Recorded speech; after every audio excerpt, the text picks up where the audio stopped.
Here to gloat, Courtney? To watch me being railroaded by your illustrious family? Mason? I think you would have been happy with the proceedings today. Mason, all I need to know is if you're having any trouble proving David's motive for killing Madeline. Are you asking out of idle curiosity, or do you have something to tell me? Well, I've just had a very long talk with David's motive. She's a brunette, about 5'7", and has been having an affair with him for quite some time. I even saw proof of it. I have no comments at this time. Would you excuse me? Yes, Julia, what can I do for you? You can start by telling me what's going on, or I will move for a mistrial so fast you won't know what hit you.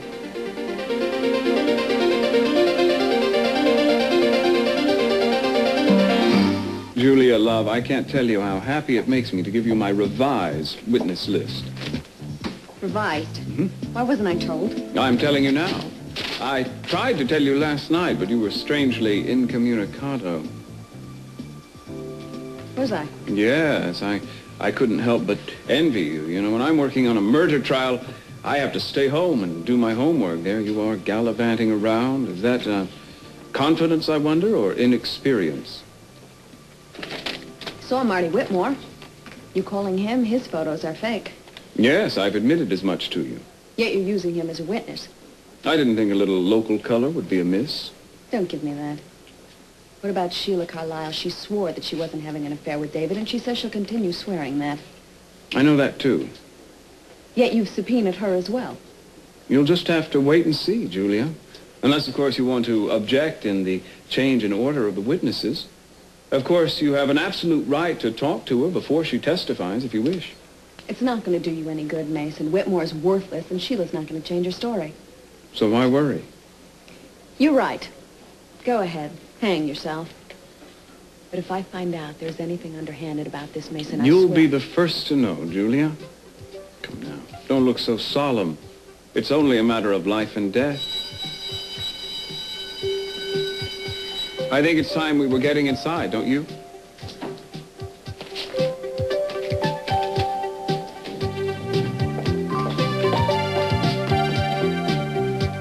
Profession as private investigator. Would you tell us what Madeline Laurent hired you to do in your professional capacity? She asked me to look into her husband. Look into him? You know, check him out, see what he was up to. I see. And what did she suspect he was up to? She figured he was having an affair with a woman at work, supposed to be a business associate. Do you know her name? Sheila Carlisle. And could you describe for the court the scope of your investigation? Well, I tailed him. Mm-hmm. And was your vigilance rewarded? Was my what? What? What did you find out when you followed them?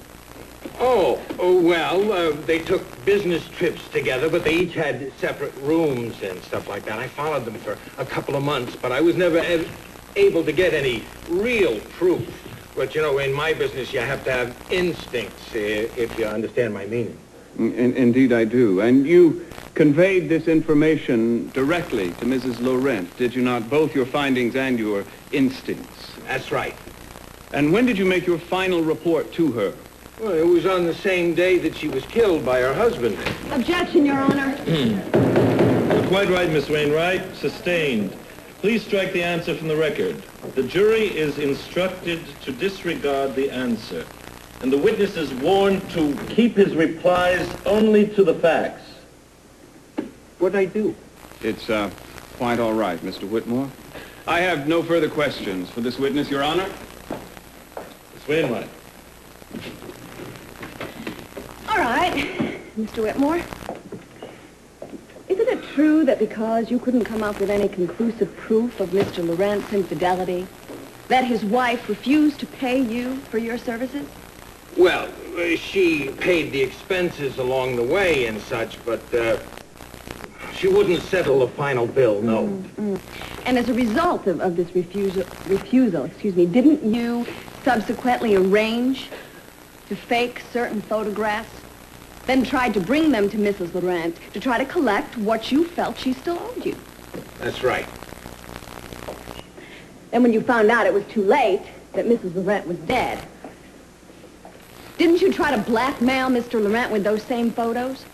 No. I just offered to sell him the photos. There was no blackmail.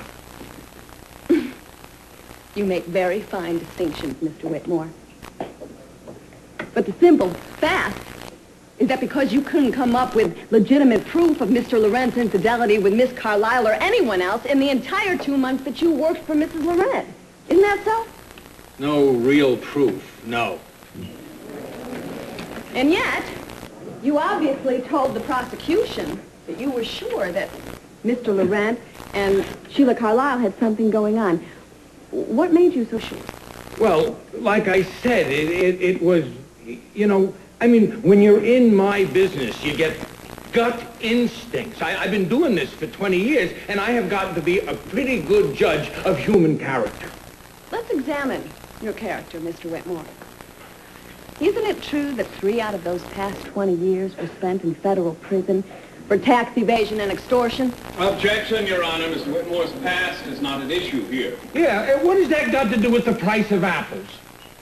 The price of apples, Mr. Whitmore, is that you, the witness, have had 3 felony convictions based on dishonesty, and the jury has the right to hear that, and the right to wonder whether what the witness is saying is worth listening to. I have no further questions, Your Honor. You may step down, Mr. Whitmore. What does it mean? What's Mason getting at here? I'm not sure, but I have a hunch, and I don't like it. Mr. Capwell, will you call your next witness, please? Thank you, Your Honor. The prosecution calls the victim's sister, Miss Courtney Capwell.